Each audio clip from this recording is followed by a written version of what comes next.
fazendo a venda dos livros, caso você deseje. Ok, pessoal? Então, voltando ao assunto namoro, né? Esse é um tema do qual eu ministrei durante vários anos na nossa igreja. Durante 7 anos, se não me engano, nós pastoreamos jovens ali na comunidade cristã Nova Jerusalém, e todo ano eu fazia um evento onde eu falava sobre namoro, né? E chamava os pais também para passar a direção que nós tínhamos para os jovens sobre namoro. Então hoje eu quero trazer essa palestra para vocês, e no final, qualquer dúvida, estaremos também à disposição para responder algum tipo de questionamento nessa área, ok? Então o tema da minha palestra hoje é namoro, como escolher a pessoa certa, ou atingindo o alvo no namoro. Gosto mais até desse segundo tema, atingindo o alvo no namoro. E eu quero começar contando uma historinha que eu li certa vez do Charlie Brown. Lembram do Charlie Brown, aquele personagem do desenho do Snoopy? Então conta-se que certa vez o Charlie Brown, ele estava praticando arco e flecha. E conta-se que ele disparava a flecha num muro de tábuas de madeira. E depois que ele disparava a flecha, ele ia lá onde a flecha fincou e pintava o alvo ao redor da flecha. E ele fazia isso. Aí chegou a amiga dele, a Lucy, e perguntou: Charlie, o que você está fazendo? Ele disse: estou praticando arco e flecha. E aí ela observou a maneira que ele fazia, né? Disparava a flecha, depois pintava o alvo. E ela falou: mas não é assim que se faz. Primeiro você precisa ter o alvo, para depois disparar a flecha. Aí ela olhou para ele assim com um olhar de sarcasmo, né? Ou ele, né, olhou para ela com um olhar de sarcasmo e disse assim: mas é que assim eu nunca erro o alvo. E trazendo isso para as nossas vidas, muitas vezes nós agimos assim em algumas áreas. E no namoro é assim que muitos jovens agem, né? Então fica com esse, fica com aquele, namora com esse, namora com aquele, entendeu? Namora um monte de gente pensando: talvez um dia eu vou acertar o alvo, vou conhecer a pessoa certa, a pessoa de Deus para a minha vida. Não é assim que se faz. Primeiro você precisa ter um alvo. Primeiro você precisa saber quais são os princípios, o que Deus fala, né, sobre a pessoa que talvez seja da vontade dele para mim. Então quando eu tenho um alvo, aí eu posso disparar a flecha com certeza, porque eu conheço o alvo de Deus para essa área da minha vida. Então é isso que eu vou falar nessa noite, nessa manhã, né? Sou acostumado a falar à noite porque é nosso culto lá é de noite. Mas eu vou trazer para vocês 6 princípios, né, sobre essa área, sobre o relacionamento entre solteiros, sobre o relacionamento entre namorados. 6 princípios bíblicos para que os jovens tenham um namoro dentro da presença e da vontade de Deus. Eu digo para vocês que eu tenho muita autoridade para falar sobre isso, porque foi algo que eu vivi na íntegra, né, com a minha esposa, e ela está aqui para me corrigir se eu estiver errado. E todos os jovens, todos os adolescentes que têm obedecido esses princípios, que têm andado conosco, hoje são muito bem sucedidos no seu casamento. Então, só para eu ter conhecimento aqui da igreja que está me ouvindo, quantos solteiros nós temos aqui nesta manhã? Solteiros, tem algum aqui ou não? Lá no fundo tem um, né? Tem um lá. 2, 3. Na live tem 2, tá? Beleza.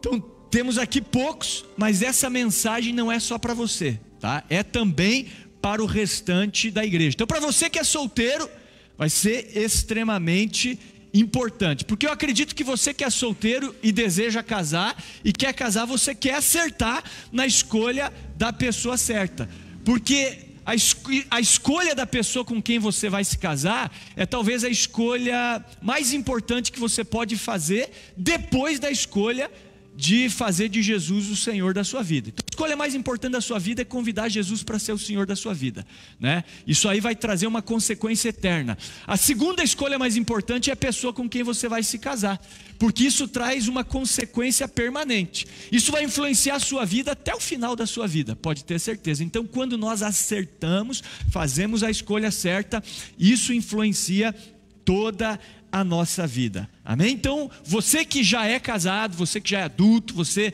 né, que já tem a sua experiência, você vai aprender também como aconselhar as pessoas mais novas, amém? E você também vai poder fazer uma autoavaliação aonde você errou, né? e se arrepender talvez, se você tem errado, né? E pedir perdão, Deus, eu errei, eu não vivi esse princípio, né? Traz correção para a minha vida, amém? Então, para introduzir essa palestra, eu quero falar um pouquinho sobre o que a Bíblia diz a respeito de namoro. Alguém aí arriscaria me dizer o que a Bíblia relata sobre namoro?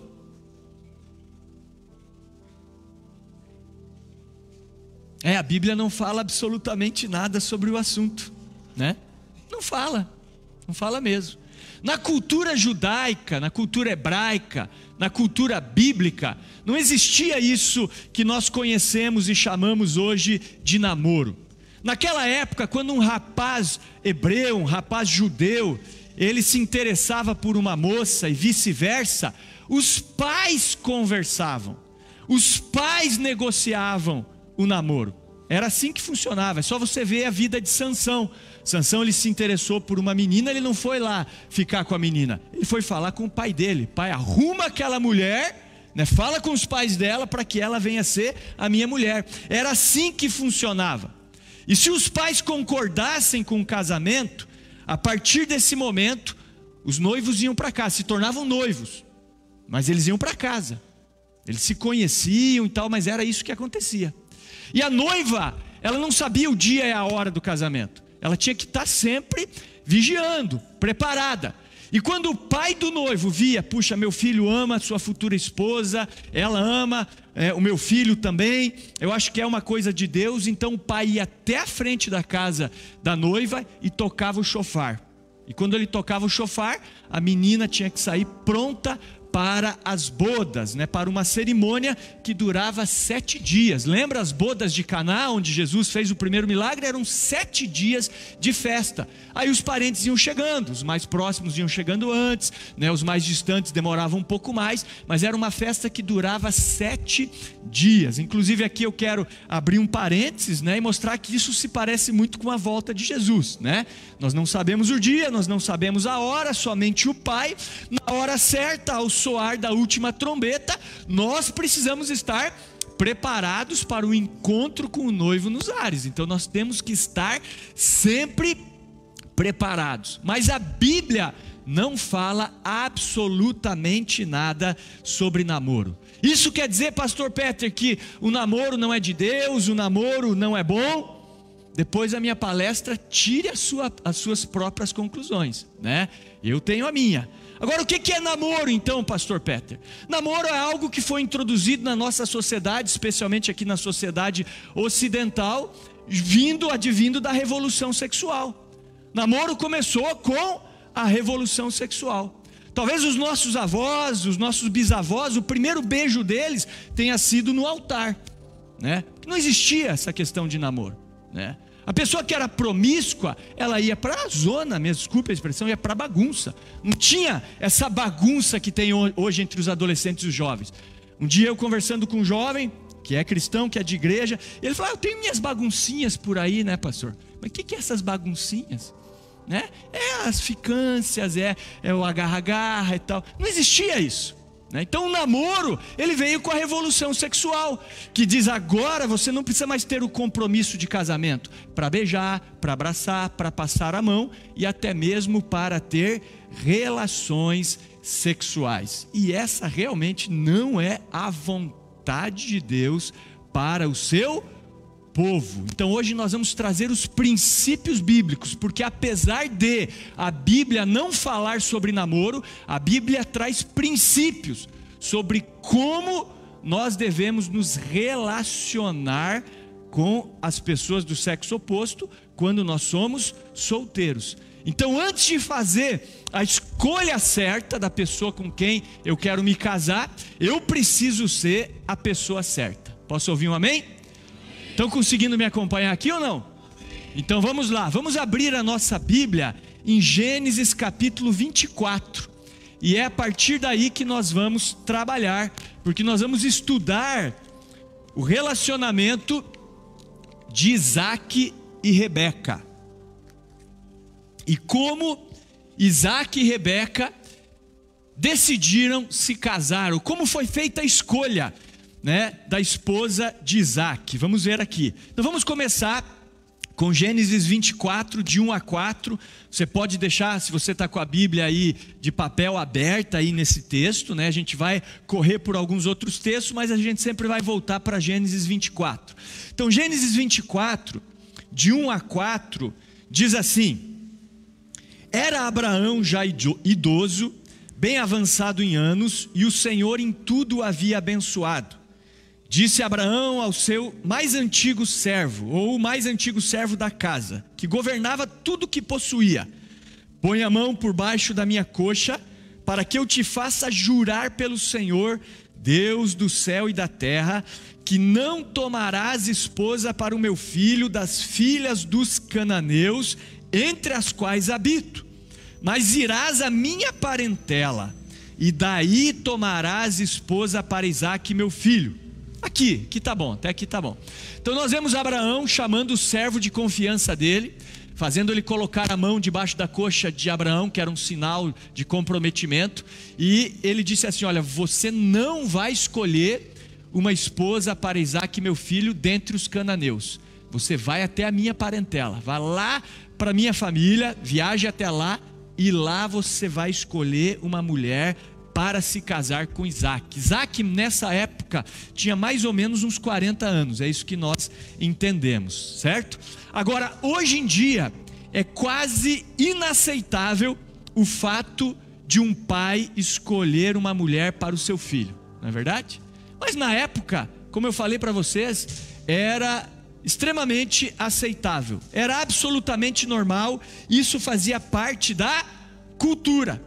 E assim, Abraão, sendo velho, ele chama esse empregado de confiança e lhe dá uma tarefa: busque uma mulher para o meu filho Isaque. E o primeiro princípio, o primeiro pedido que Abraão faz ao seu empregado está no versículo 3, vou reler aqui: para que eu te faça jurar pelo Senhor, Deus do céu e da terra, que não tomarás esposa para meu filho das filhas dos cananeus, dentre as quais eu habito. Então Abraão sabia que as mulheres cananeias, elas tinham costumes muito diferentes dos da sua família. O povo cananeu era um povo de muitos deuses, um povo idólatra, um povo imoral, e por isso ele queria uma esposa para o seu filho Isaque, compatível com o plano de Deus para a sua vida. Para que Isaque não se desviasse do propósito de Deus, tinha que ser uma mulher compatível. E trazendo isso para as nossas vidas, esse também é o primeiro princípio, o primeiro passo que nós devemos observar para fazer a escolha certa da pessoa com quem nós vamos nos casar. Então, por exemplo, se eu sirvo a Jesus, se Jesus é o Senhor da minha vida, então eu tenho que buscar uma mulher compatível, uma mulher que também tenha Jesus como Senhor da sua vida. Esse é o primeiro passo. Caso contrário, nós teremos problemas. A preocupação de Abraão era que o seu filho se casasse com uma mulher que o distanciasse do Senhor, e isso é muito sério, que tirasse ele do propósito, do objetivo, da visão. E muitas pessoas abandonam esse princípio, o desvalorizam e destroem as suas vidas. Quer ver? Se você quiser acompanhar na sua Bíblia, mas eu vou ler aqui, 2 Coríntios, capítulo 6, versículos 14, 15 e 16. O apóstolo Paulo diz assim: não se ponham em julgo desigual com os descrentes, pois o que tem em comum a justiça e a maldade? Ou que comunhão tem a luz e as trevas? Que harmonia entre Cristo e Belial? Que acordo há entre o templo de Deus e os ídolos? Então Paulo está dizendo que nós não devemos nos prender a um jugo desigual com os incrédulos. O que é um jugo? Um jugo é uma canga colocada sobre dois animais para que eles puxem uma carroça, tipo um carro de boi, né? Então não faz muito parte da nossa cultura aqui na cidade, né? Mas quem morou no interior, enfim, ainda existe isso, né? Provavelmente aí no interiorzão do Brasil. Então coloca uma canga, um jugo sobre dois bois para que eles puxem o carro de boi, né? Em 2 cavalos para que puxem uma carroça, em 2 jumentos, enfim. Não daria certo você colocar um boi e um cavalo no mesmo jugo. um boi e um jumento e um cavalo.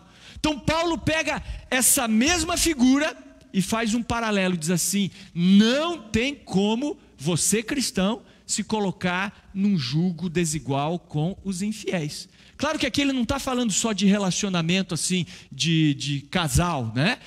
Aqui uma sociedade também, né? Pô, você é um cara comprometido ao Senhor, vai fazer uma sociedade com o incrédulo, vai dar problema, valores muito diferentes, por exemplo, né? Mas eu quero trazer para o contexto do relacionamento, para o contexto do casamento, do namoro e do casamento. Então nós não devemos nos prender a um jugo desigual com os infiéis, isso não teria compatibilidade. Então o primeiro princípio que eu quero trazer para vocês é o princípio da compatibilidade.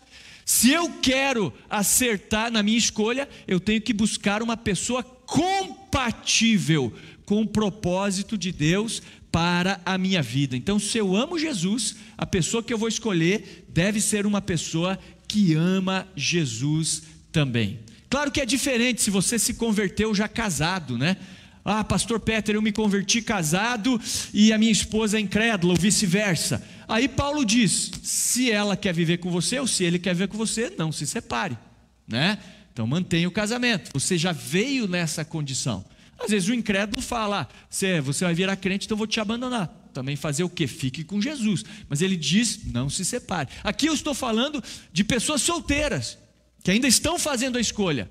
Então nós precisamos buscar uma pessoa compatível com o propósito de Deus para a nossa vida. Mas pastor Peter, isso é muito radical. Você pode me contestar, mas quem está dizendo aqui é a palavra, né?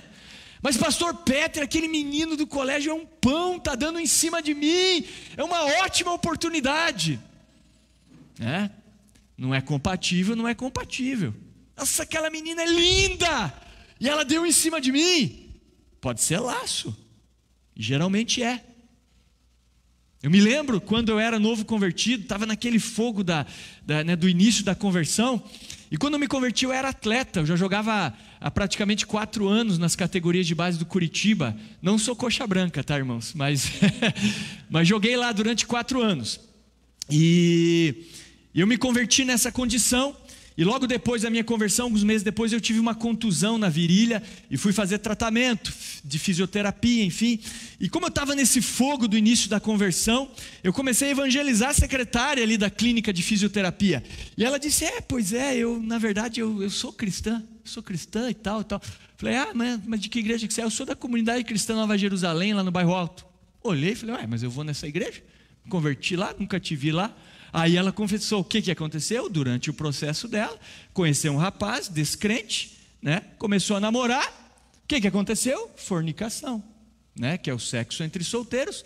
Veio uma gestação, ela ficou grávida e casou por causa da gestação. Então aí eu não consegui mais frequentar a igreja, casei, né? Na época já tinha ali nascido o filho ou a filha dela, não me lembro. Enfim, hoje eu não sei a condição dela, porque realmente ela nunca se firmou. Depois que eu falei para ela, ela foi algumas vezes na igreja, ali ela tentou voltar, mas não conseguiu.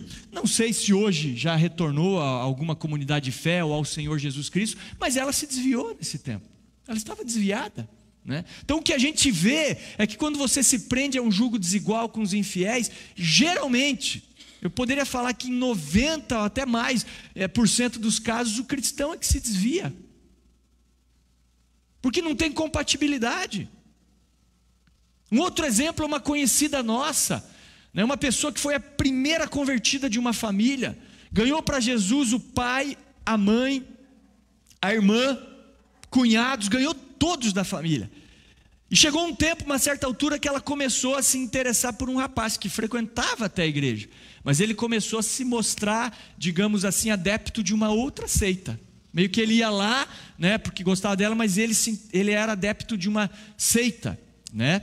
E resumindo a história, hoje ela é firme nessa seita com ele, entendeu? Estão casados até hoje, está tudo certo, a família até é legal, mas ela está firme nessa seita. Ela se desviou, não foi ele que veio, né, digamos assim, para o cristianismo, mas ela está hoje nessa seita e é obreira dessa seita. Então é isso que nós vemos em geral. Poderia dar aqui vários exemplos de pessoas que sofreram. Eu me lembro de um missionário que foi na nossa casa, ministrou na igreja alguns anos atrás, depois foi na nossa casa, falou de uma mulher que começou a se apaixonar por um cara muçulmano, né? E acabou casando com ele. E aí ela queria dar continuidade ao cristianismo, e ele não, né? Você sabe. E, enfim, resumindo a história, né?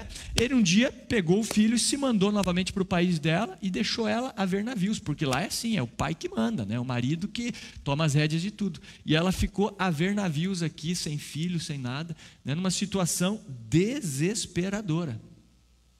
E aí você vai para a Bíblia, você vai ver esses exemplos na Bíblia, né? 2 grandes homens de Deus tiveram problemas por causa disso. Um deles foi Salomão. Depois, se você quiser ler, para ver que eu não estou falando besteira, em 1 Reis, capítulo 11, do versículo 1 ao versículo 6, a Bíblia diz que Salomão amou muitas mulheres, só que mulheres estrangeiras, né? Amonitas, moabitas, né? Casou também com uma egípcia, enfim, e essas mulheres levaram Salomão a desviar o seu coração, a oferecer incenso a esses deuses, porque ele fez altares para esses deuses por causa das mulheres dele, e ele acabou também se desviando. Então o jugo desigual de Salomão, que amou 700 mulheres e tinha 300 concubinas, imagine, né? Fez com que o coração dele se desviasse. Foi talvez um dos maiores reis de Israel, o cara mais sábio da história, talvez. Sansão, o cara mais forte da história. Eu falei aqui, né, que ele pediu para o pai dele uma mulher em casamento. Sabe, só que qual foi o problema? Que essa mulher era uma mulher do povo inimigo, filisteia. Ele desceu aos filisteus, viu uma mulher que lhe agradava os olhos, bonita aparentemente, essa que eu quero. Pai, toma aquela mulher para mim. O pai dele ainda insistiu: filho, não tem nenhuma mulher aqui no nosso povo para você casar? Você quer que eu vá buscar uma mulher lá nos filisteus? Não, é essa que me agrada. Foi lá e fez. Você já sabe o final da história de Sansão, né? Como é que ele morreu, né? Ali essa mulher já nem foi dada a ele. Se você ler a história, já nas bodas já deu confusão, né? E a mulher dele foi dada para um outro cara. Virou uma confusão ali, né? Jugo desigual. Quer ver? Para você ver que eu não estou falando besteira. Segura aí em Gênesis, vamos lá para Neemias. Neemias 13. Esse texto aqui é chocante, né? Mas vamos lá, ó, Neemias 13. Do versículo 23 em diante, até o 27. Então, Neemias 13, de 23 a 27, diz assim, ó: vi também naqueles dias que judeus haviam casado com mulheres asdoditas, amonitas e moabitas. Seus filhos falavam meio asdodita e não sabiam falar judaico, mas a língua de seu respectivo povo.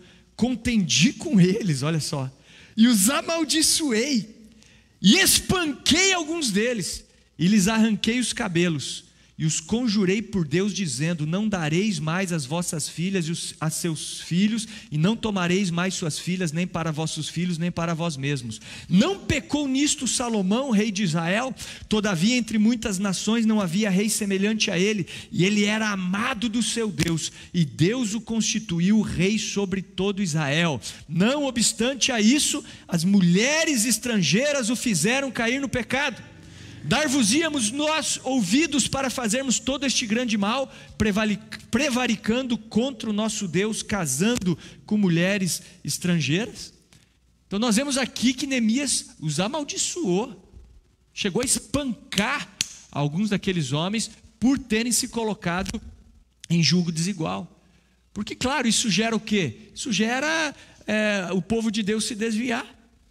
Então, primeiro passo, compatibilidade, concordância. Se eu tenho um compromisso com o Senhor, eu tenho que buscar uma pessoa que tenha um compromisso com o Senhor, um compromisso de que essa pessoa ama o Senhor de todo o coração. Aí você pode estar pensando: não, aí você está sendo muito radical, pastor Peter. Eu conheci o meu marido, né, e ele não era convertido. Ou eu casei com a minha esposa, ela não era convertida, e hoje estamos na igreja. Vou falar para você, você é uma grande exceção. Levante as mãos para os céus e glorifique a Deus, porque a maioria se desvia. Até a pessoa às vezes volta para os caminhos do Senhor, mas quebrada, aquele casamento já não deu certo, está separado. A pessoa que foi criada no Evangelho às vezes volta, né? Mas já volta numa outra condição, totalmente quebrada. Por isso que Amós 3,3 diz: andarão dois juntos, se não houver acordo entre eles. Então, quando eu orava pela minha esposa, eu falava: tem que ser uma mulher que ame a Jesus. E não só isso, tinha um propósito na minha vida também. Eu tinha um chamado pastoral, tinha largado o futebol e já estava me preparando para o ministério. E aí, quando eu chamei minha esposa no primeiro dia, né, a gente nem conversava, chamei ela para conversar assim a primeira vez. Eu já falei de cara: você casaria com um pastor? Eu até perguntei: se Deus te chamasse para ir para um outro país, para isso, para aquilo, porque eu tinha que ter certeza, né? Ela tem que saber no barco que ela está entrando, porque eu sabia do meu chamado ministerial. Então tinha que ter compatibilidade, tinha que ter concordância, né? Porque aí pode dar problemas. Ela é crente também, mas um tem um chamado, o outro não, pode dar tudo errado, né? Aí um quer ir para a África lá trabalhar e o outro quer ficar aqui, perto da família, tal, vai dar problema também, né? Então nós precisamos ter compatibilidade e concordância. Esse é o primeiro ponto para que eu saiba se eu estou no caminho certo. Então, nesse alvo, eu tenho que observar: essa pessoa serve a Jesus, essa pessoa ama Jesus. Primeiro ponto. Segundo passo para escolher a pessoa certa, quando já estou conhecendo a pessoa, enfim, é a sinergia. O que é a sinergia, pessoal? Por exemplo, a matemática diz que 1 mais 1 é igual a 2. Isso é matemática. A sinergia diz que 1 mais 1 é igual a 3 ou mais. Vou provar isso para vocês biblicamente. Pense comigo. A Bíblia diz assim: 5 de vocês perseguirão a 100. 100 de vocês perseguirão 10.000. É isso que a Bíblia diz. Então pense: se 5 perseguem 100, matematicamente seria natural que 100 perseguissem 2.000. Mas a Bíblia diz que 100 perseguem 10.000. Então isso é o que? Sinergia. Trazendo isso para as nossas vidas, o objetivo de Deus, quando nós estamos conhecendo a pessoa certa, é que nós cresçamos espiritualmente e venhamos a produzir muito mais do que o dobro do que nós produzíamos sozinhos. Mas para nossa tristeza, o que nós vemos? Nós vemos jovens extremamente envolvidos na obra de Deus, apaixonados por Jesus, dispostos a buscar o reino de Deus em primeiro lugar, que ao começarem esse namoro, acabam esfriando-se totalmente na fé, retrocedem, perdem tudo aquilo que haviam conquistado, se tornam apáticos na igreja, abandonam o ministério que Deus os chamou. Isso já vai apontando para um relacionamento que não agrada a Deus. Alguma coisa está errada. Porque se o meu relacionamento agrada a Deus, eu vou me aproximar dele. Se o relacionamento me afasta de Deus, eu tenho que ficar com Deus. Deus tem que ser sempre a prioridade. Então, quando eu conheci a minha esposa ali, nós começamos a conversar. Nossa, nós nos aproximamos ainda mais de Deus. Ela, né, começou a buscar muito mais a Deus, né? Se nós já éramos envolvidos com a igreja, nós nos envolvemos ainda mais, né? Nós não perdíamos nada na igreja. E tudo isso foi fazendo com que as famílias, com que a igreja visse: puxa, esse casamento é muito de Deus. Mas não é sempre isso que acontece, né? A gente vê pessoas que ministram, que têm dom, que têm talento, que estão agradando a Deus, começam a namorar, começam a esfriar na fé, começam a dar vazão para a carne, e quando você vai ver, o negócio se tornou problemático. E às vezes é um casal que estava na igreja, então cumpriu o primeiro princípio, mas não observou o segundo. Puxa, esse relacionamento não está nos aproximando de Deus, está nos levando ao pecado. E aí é hora de, sinal vermelho. Vamos orar mais, vamos dar um tempo, vamos conversar com o pastor. É mais ou menos assim. Então o segundo ponto é a sinergia. Então, primeiro, compatibilidade. Segundo, sinergia.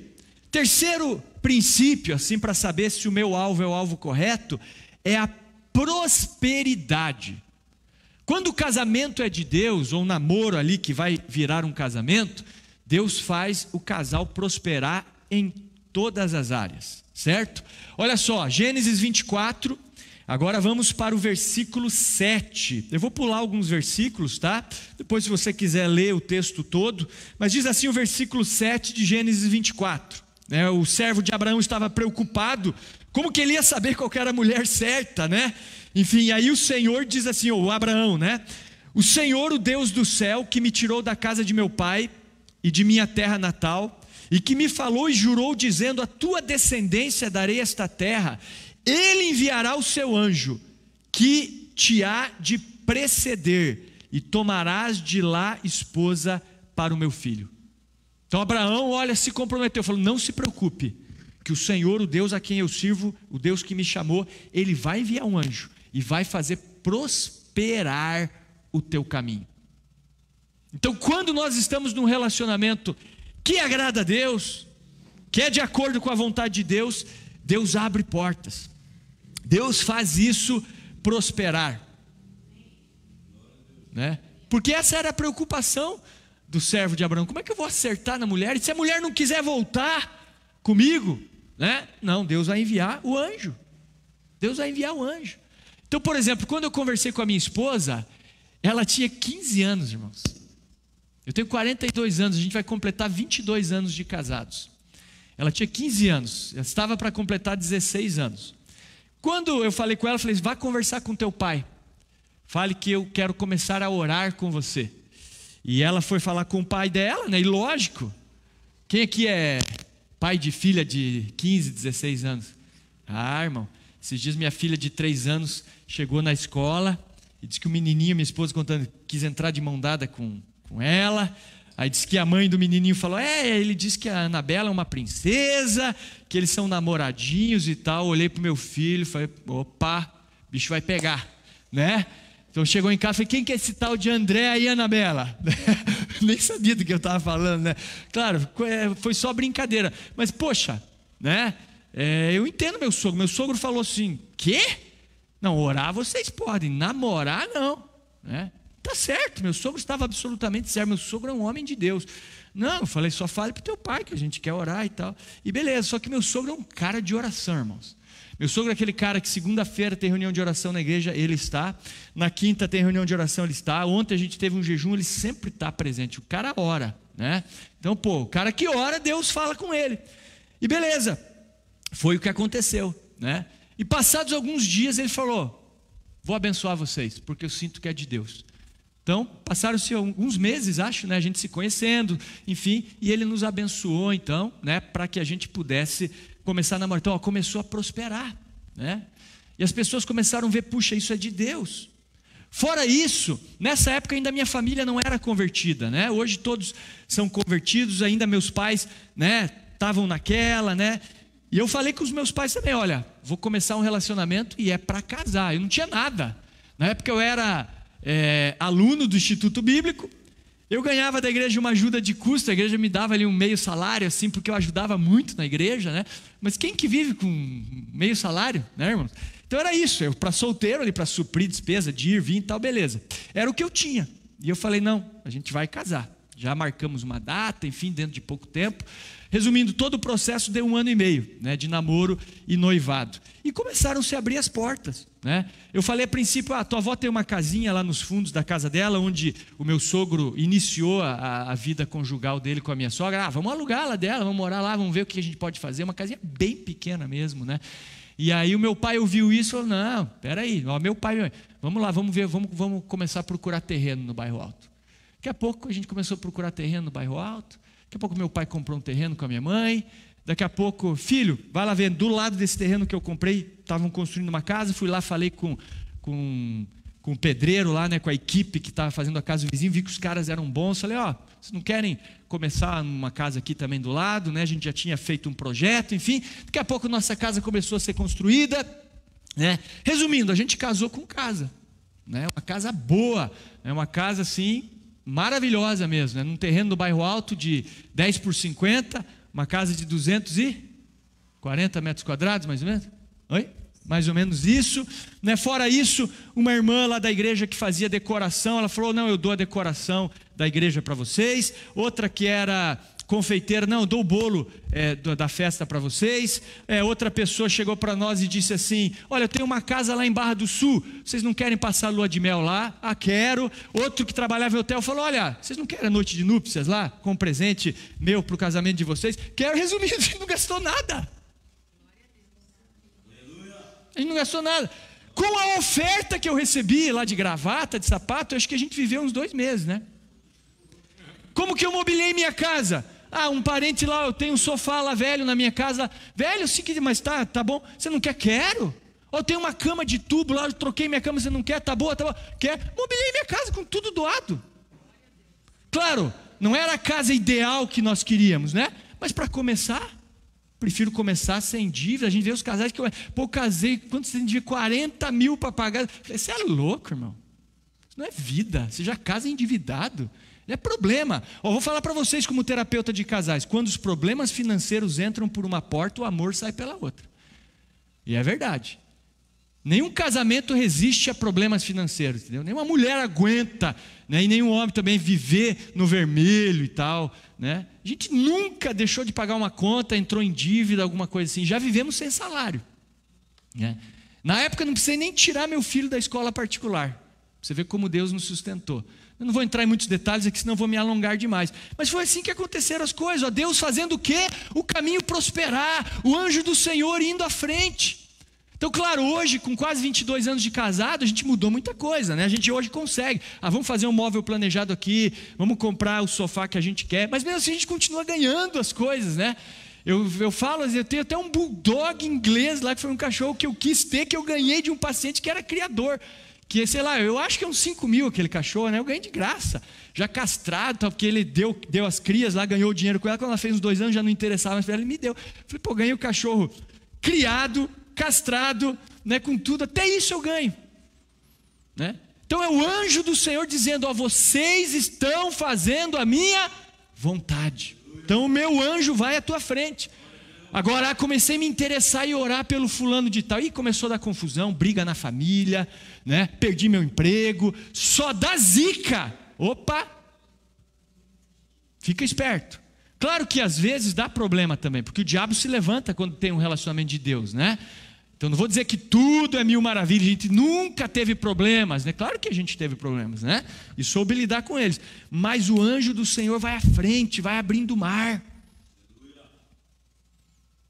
E é assim até hoje com os nossos filhos. Então o terceiro passo para a escolha da pessoa certa é a prosperidade. Se as portas estão fechando ao invés de se abrirem, sinal vermelho, ok?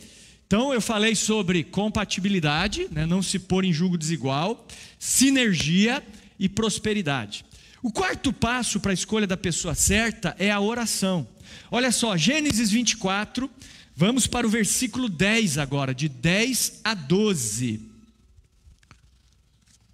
Então, Gênesis 24, de 10 a 12. Então, aqui o servo de Abraão já estava lá no local, né, para acertar na escolha da mulher de Isaque. E diz assim: tomou o servo 10 dos camelos de seu senhor, e levando consigo de todos os bens dele, levantou-se e partiu rumo à Mesopotâmia, para a cidade de Naor. Fora da cidade, fez ajoelhar os camelos junto ao poço de água à tarde, hora em que as moças saem a tirar água.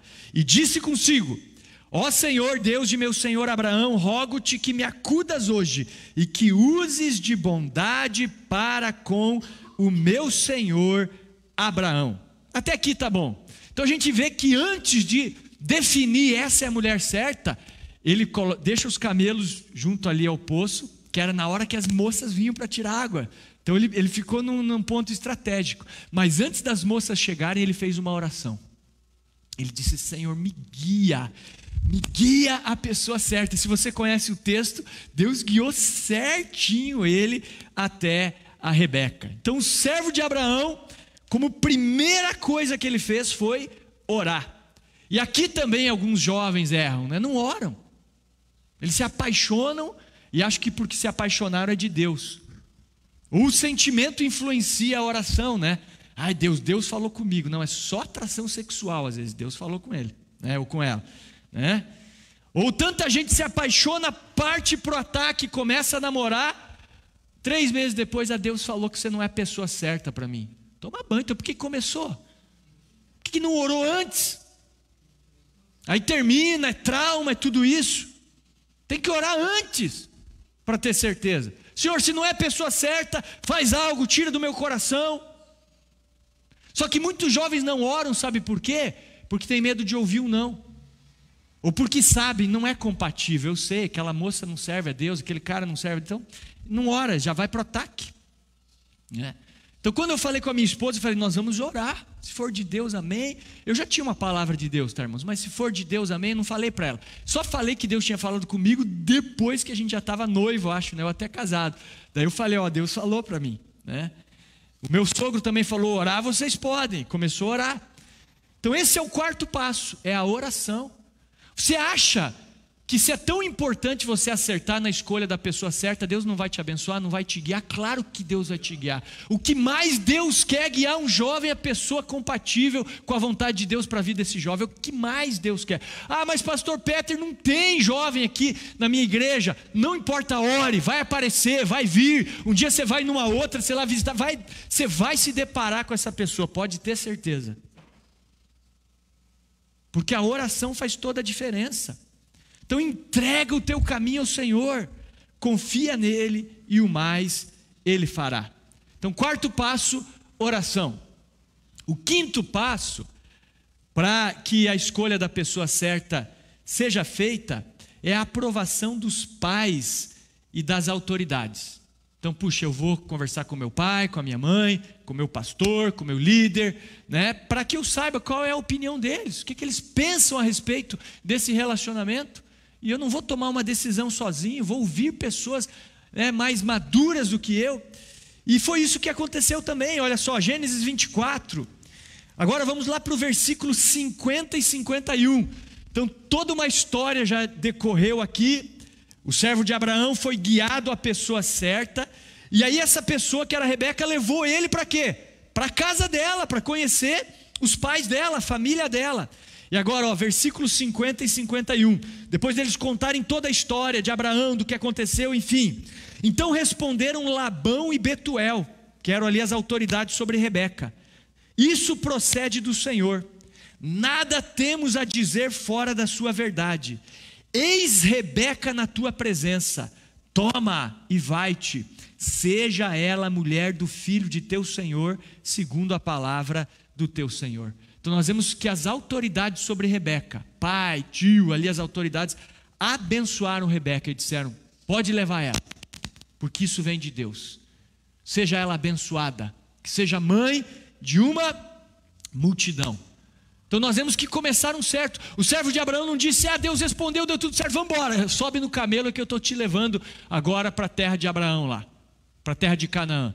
Não, né? Eles foram para a casa de Rebeca conversar com as autoridades que estavam sobre Rebeca. E essas autoridades abençoaram Rebeca para ir. Amém? Então é assim que se faz, queridos, né? Tem pessoas que elas só vêm e nos comunicam: pastor, quero avisar você que eu estou namorando. Nem sei, quem que é essa pessoa? Não sei.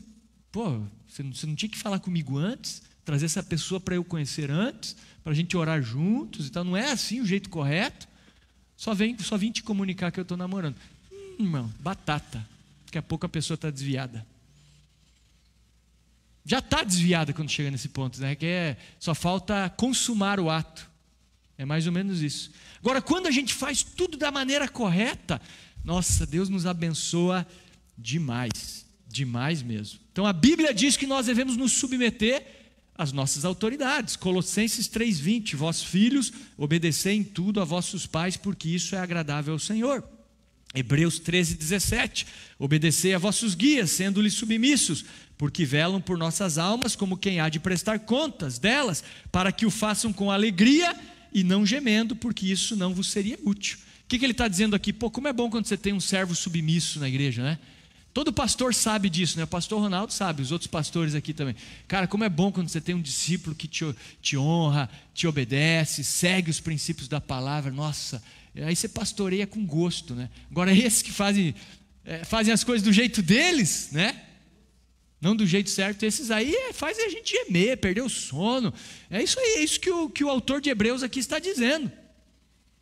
E a autoridade espiritual promove cobertura, proteção, direção. Sem ela o casal está descoberto, desprotegido, sem rumo. Então quando os meus pais, apesar de na época não serem crentes, eu vi que eles aprovaram, Quando meu sogro disse, eu estava orando e vi que isso era de Deus. Quando eu vi que meus pastores estavam todos de acordo, eu falei, então beleza, então isso é de Deus. Ninguém falou contra. Então quando as autoridades estão de acordo, Deus também está. Agora eu repito, alguns começam sem nem mesmo comunicar pais, sem comunicar líderes.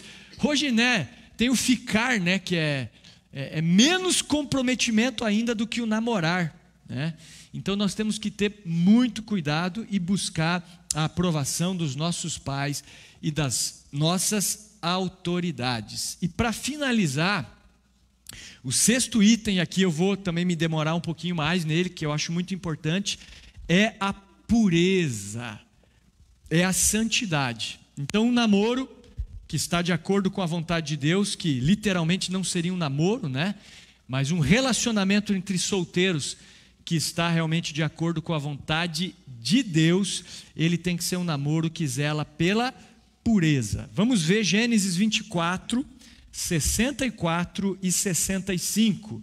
Então aqui o servo de Abraão já está chegando com Rebeca na casa de Abraão. Então olha só, vamos ler a partir do 62, queridos. Então Gênesis 24, de 62 a 65. Ora, Isaque vinha de caminho de Beer-Lahai-Roi, porque habitava na terra do Neguebe. Saíra Isaque a meditar no campo. Estava indo meditar, orar. Ao cair da tarde, erguendo os olhos, viu, e eis que vinham camelos. Também Rebeca levantou os olhos e, vendo a Isaque, apeou do camelo e perguntou ao servo: quem é aquele homem que vem pelo campo ao nosso encontro? É o meu senhor, respondeu. Então tomou ela o véu e se cobriu. Então aqui nós vemos um comportamento de pureza. Nós vemos que Rebeca deu importância à sua pureza. Pense comigo, será que Rebeca estava ansiosa para conhecer Isaque, sim ou não? Isaque já tinha uns 40 anos, irmãos, esperando 40 anos, hein? Será que ele estava com vontade de conhecer Rebeca ou não? Já pensou? A vontade era que ela pulasse do camelo, já se agarrar ali, essa é minha mulher, Não, ela se cobriu com véu, porque naquela cultura e naquela época, a mulher estar com o rosto descoberto era sinal de vulgaridade. Ainda existe isso, em algumas culturas ali do Oriente Médio. Então quando ela desce do camelo e se cobre, ela está mostrando, não é hora ainda, vamos manter aqui a nossa pureza, o nosso distanciamento, porque nós ainda não somos um do outro. E aqui também que muitos casais falham. Quer ver? Vamos ler 1 Tessalonicenses, capítulo 4, versículos 3 a 8. Esse texto aqui é um texto bem interessante. Então, 1 Tessalonicenses 4, de 3 a 8, diz assim: pois esta é a vontade de Deus, a vossa santificação, que vos abstenhais da prostituição, que cada um de vós saiba possuir o próprio corpo em santificação e honra, não com desejo de lascívia, como os gentios que não conhecem a Deus, e que nesta matéria ninguém ofenda nem defraude a seu irmão, porque o Senhor é contra todas essas coisas, como antes vos avisamos e testificamos claramente, é o vingador, porquanto Deus não nos chamou para a impureza, e sim para a santificação. Dessarte, quem rejeita essas coisas, não rejeita a homem, sim a Deus, que também vos dá o seu Espírito Santo. Então aqui nós vemos, esta é a vontade de Deus, a vossa santificação. Pastor Peter, eu quero saber qual é a vontade de Deus para mim. Não precisa, vá para esse texto, a vontade de Deus para você é a santificação. É a pureza. E nós vemos aqui a importância que Rebeca deu à pureza. Mas nesses dias eu tenho dito para minha esposa, eu acho que eu e você somos ETs. Porque a gente levava isso tão a sério, cara. E hoje, olha, eu não sei, não dá para dar um cálculo, mas quase 100% dos jovens não respeitam esse tipo de coisa. E eu falo, você acha, se a Bíblia diz que Deus vai ser vingador, que você está rejeitando Ele, que quem pratica esse tipo de coisa não vai herdar o reino de Deus, você acha que você vai para o céu desse jeito? Cara, isso não pesa em você, irmão. Mas a carne fala mais alto, A pessoa até sabe às vezes, se arrepende, sente o remorso e tal, mas a carne fala mais alto. Então o que é prostituição? Que vos abstenhais da prostituição. Prostituição é todo tipo de imoralidade sexual, tá? fornicação é prostituição, pornografia é prostituição, homossexualidade, tudo entra aqui, irmãos, tá? Na prostituição. Vem do grego porneia essa palavra, que é todo tipo de imoralidade sexual. Essa não é a vontade de Deus para nós. Nós temos que saber guardar, possuir o nosso corpo em santificação e honra. Essa é a vontade de Deus. A Bíblia diz que o meu corpo não me pertence, pertence à minha esposa. O corpo dela não pertence a ela, pertence a mim.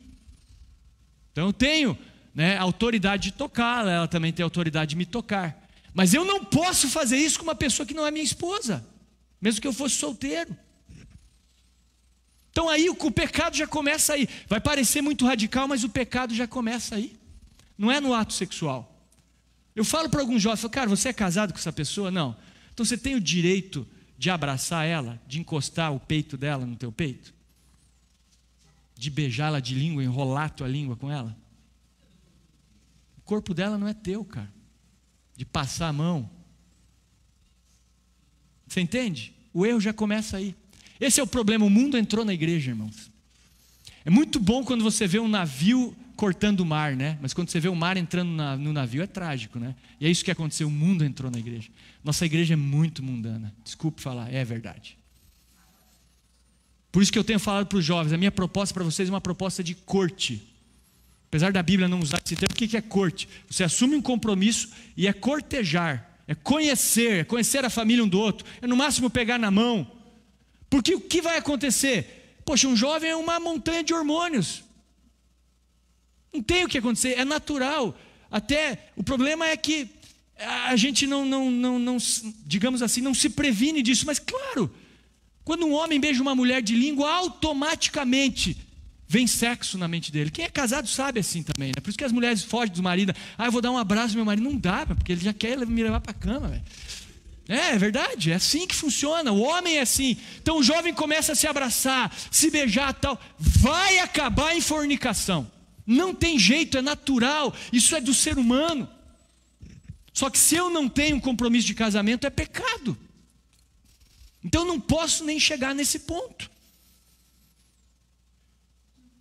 Eu tenho que ter domínio sobre os meus impulsos. Eu tenho que ter disciplina. Então essa proposta da revolução sexual, você é livre. Faça o que você quer, isso é escravidão. Porque as únicas pessoas livres são aquelas que se dominam. Se eu não tenho domínio próprio, não tenho disciplina, eu sou escravo dos meus impulsos. Então eu tenho que saber governar, ter domínio próprio, fruto do Espírito. Só que isso não é ensinado hoje. A gente vive numa geração hedonista. Faça o que te dá prazer, você tem que ser feliz o tempo todo. Mentira! Mentira! Nós temos que saber dominar os nossos impulsos, ser radicais. E hoje você liga a televisão, internet e tal, você é estimulado toda hora com questões voltadas à sexualidade. Então a gente tem que ser radical. A minha proposta sempre foi de ser radical. Quando eu comecei a pregar sobre isso, eu causei um escândalo na igreja. Os pais se reuniram na igreja para conversar com o pastor sênior, na época, hoje já falecido, para me criticar que eu estava ensinando os filhos deles esses princípios. E aí quando eu contei a realidade dos jovens, acabou a reunião, porque eu falei, está acontecendo isso, acabou a reunião. Aí hoje, no dia 12 de junho, eu vou pregar sobre isso na minha igreja, vou voltar a começar a pregar, agora que eu sou o pastor principal. Aí é legal, se os pais quiserem se levantar para se reunir contra o pastor sênior, beleza, pode vir. Agora mudou, sou eu.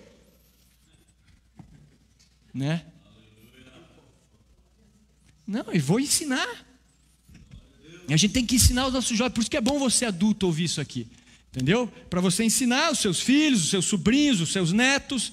Orar por eles nesse sentido. É isso que eu ensino para o meu filho. Meu filho não tem problema nenhum nessa área. É um cara super tranquilo, porque sempre foi ensinado a isso. E não só ensinado, porque a gente às vezes ensina o caminho para os nossos filhos. A gente tem que ensinar os nossos filhos no caminho, não o caminho. Porque às vezes o pai fala, pô, eu falei tudo que o meu filho devia fazer, ele não fez, mas você faz? Por exemplo, meu filho, quando ele está assistindo um filme, se começa alguma cena imoral, ele desliga, ele tira. Ele fala, pai, esse filme não é para nós, porque ele me vê fazendo isso. Se precisar sair do cinema, a gente sai, irmãos.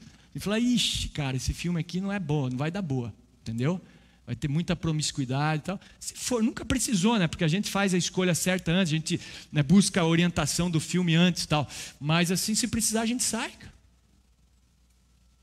Por quê? Porque a candeia do corpo são os olhos. Se os teus olhos forem bons, todo o teu corpo será luminoso. Mas se os teus olhos forem maus, todo o teu corpo estará em trevas. E se o teu corpo for trevas, quão grandes trevas eles serão. Então, às vezes, a gente não consegue dominar impulso sexual porque a gente não cuida do que vê.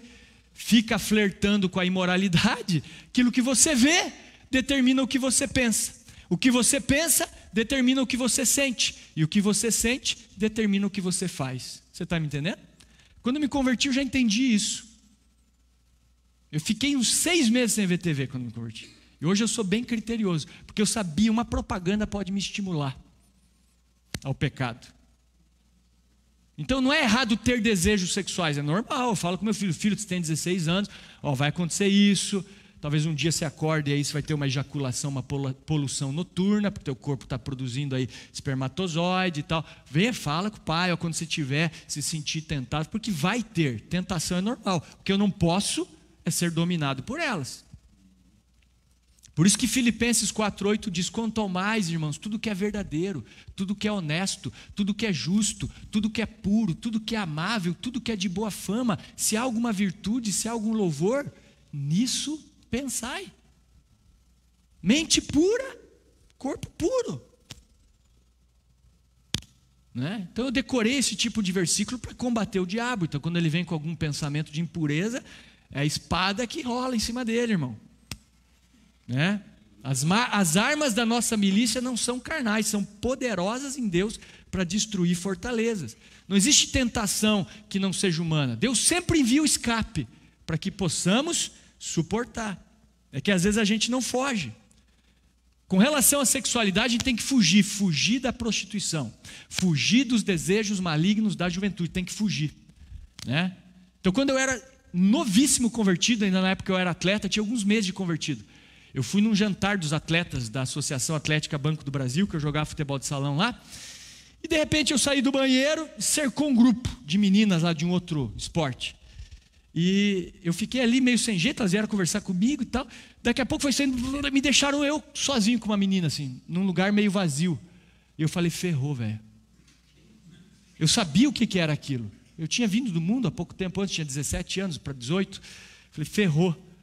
E aí, daqui a pouco uma menina veio conversar com ela, quando ela veio trocar uma palavra com ela, bum, me mandei, cara, fugi.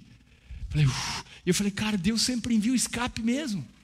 Ele enviou o escape, quando a menina conversou, pá, corri. Porque se a menina me agarra ali, não sei, eu era extremamente novo convertido, eu fugi, saí fora, cara. Foi uma tentação na época. Hoje nem chegaria a acontecer isso, lógico, né? Mas assim, na época foi uma tentação forte para mim.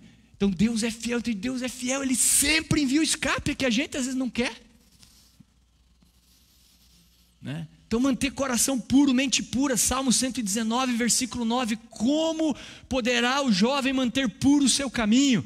Observando segundo a sua palavra.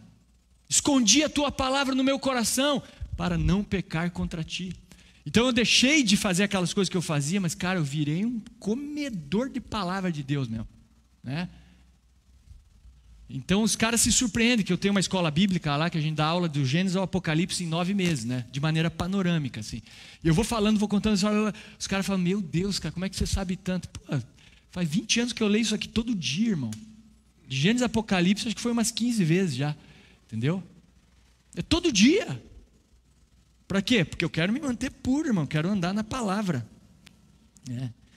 Então é aí que corre o perigo, né? E é aí que muitos jovens falham. Por quê? Porque eles não sabem lidar com seus impulsos sexuais, né? E acabam dando vazão a essas questões. Então o 6º ponto é a pureza, né? Eu lembro que uma vez nós estávamos num congresso em Manaus, e a pastora ali de jovens, né, ela até brincou, né, que quando um jovem beija uma moça, né?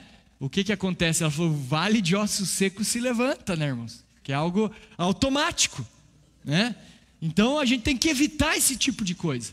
Para quê? Para que nós venhamos a nos guardar puros. E esse foi também um dos princípios que nós vivemos.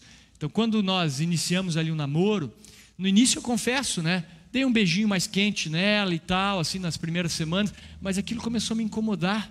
Ninguém tinha me orientado, aquilo começou a me incomodar. Eu falei, não, opa, não dá para ir por isso não. E a partir daquele momento a gente conversou e o nosso namoro foi pegar na mão, um selinho quando a gente se via ou se despedia, né? E assim, se eu chegasse na casa dela e os pais dela não estivessem em casa, a gente não ficava junto, ou eu ia embora e voltava em outro horário, ou a gente ficou um dia sentado lá fora no meio-fio, né, esperando os pais dela chegarem, né, porque eles já estão chegando aí. Era assim que a gente procedia, né? Enfim, então a gente evitava ao máximo qualquer situação, não tinha nenhum tipo de toque físico, nada. Então a gente zelou pela pureza. Aí eu ouço jovens, né, quando eles caem em fornicação, eu pergunto assim, mas como que aconteceu aí o ato de vocês? Pois é, pastor, a gente estava em casa, sozinho, né?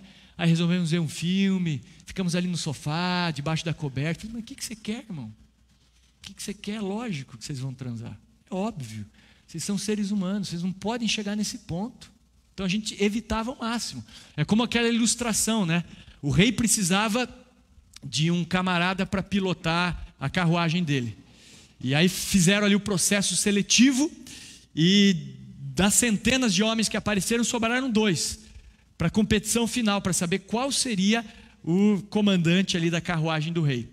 E aí a disputa era a seguinte, eles tinham que mandar ver no cavalo durante assim alguns metros, né? Algumas centenas ali de metros, e no final ali dessa metragem tinha um precipício, né? E eles tinham que ver qual que tinha mais habilidade. E o primeiro deles, então, desceu o rei ali nos cavalos, e os cavalos aceleraram, então quando estava chegando perto, ele travou os cavalos pararam, e ele parou assim uns 20 centímetros do precipício. O cara teve muita habilidade mesmo, né? Aí o segundo, né, foi quando faltava assim uns 30 metros, ele já, né, com uns 20 metros antes do precipício, ele parou a carruagem dele. E aí aquele que parou 20 centímetros, falou, ganhei, né? Eu sou o cara. O rei falou, não, eu quero outro.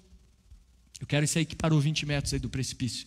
E aí o outro lá, né, comandante ali da pira, ali da carroça, né, falou assim, mas como assim? Pô, eu venci a competição e tal. Daí o rei falou, não, com você um dia eu posso cair no precipício. Com esse aqui eu tenho certeza que eu nunca vou cair no precipício. Ele é muito mais prudente do que você.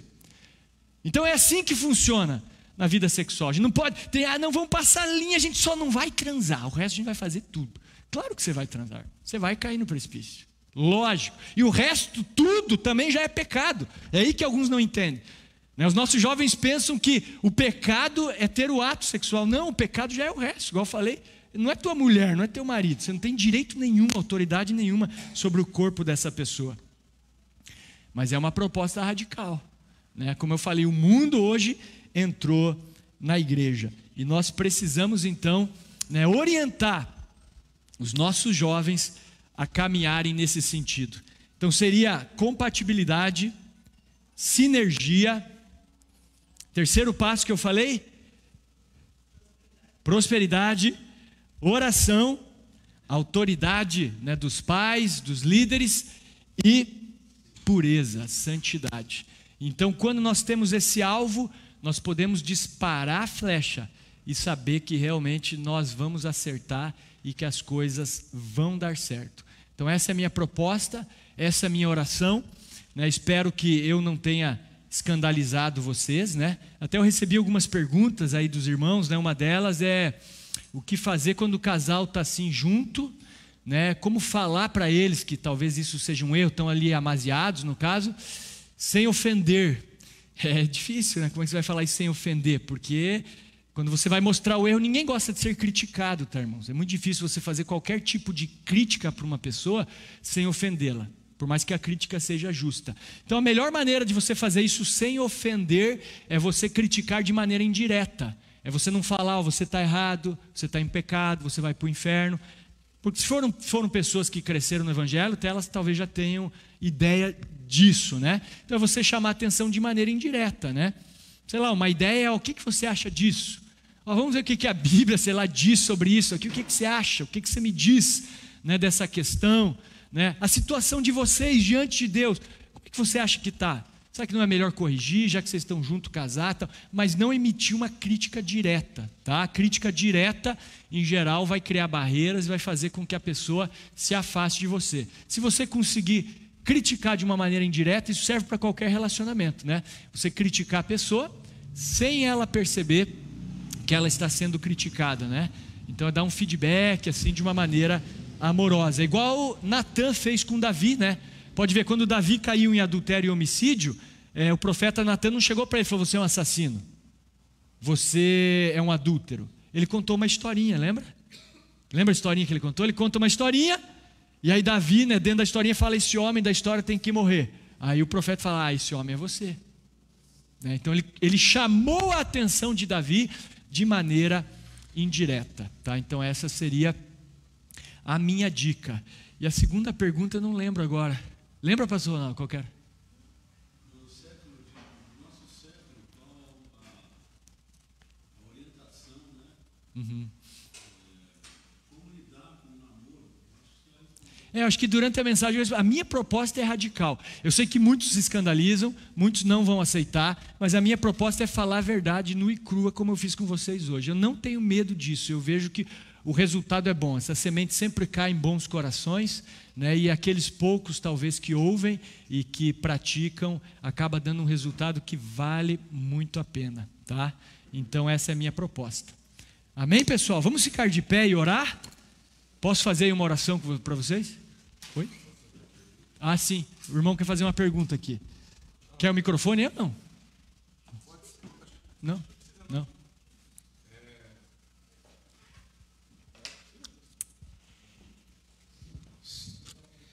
A gente sabe que nós estamos vivendo, como o pastor mesmo disse, né?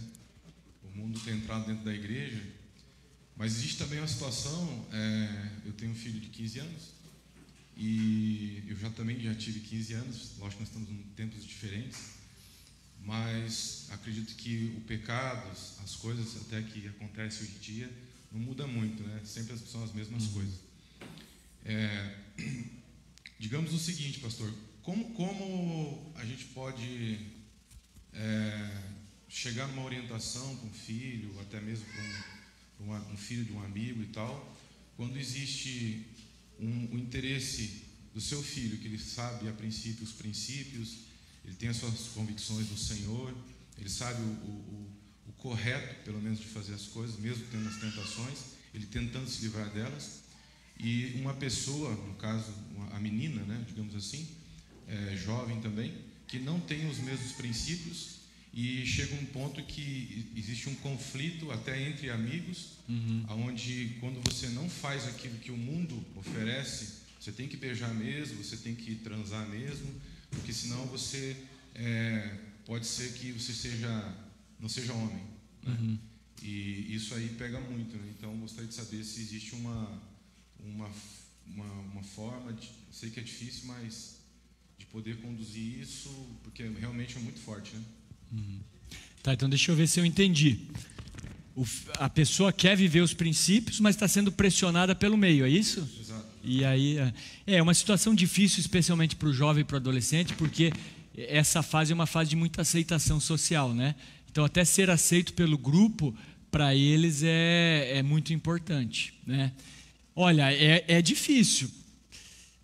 Na verdade, assim, os pais têm que orientar de alguma maneira, falar: permaneça firme nisso, entre Deus e os amigos tem que estar Deus, né? Agora, eu não sei se às vezes a orientação que eu daria, tá? Não sei se vai servir para o teu caso ou para esse caso aí, é que esses amigos talvez não sejam muito compatíveis também, entendeu?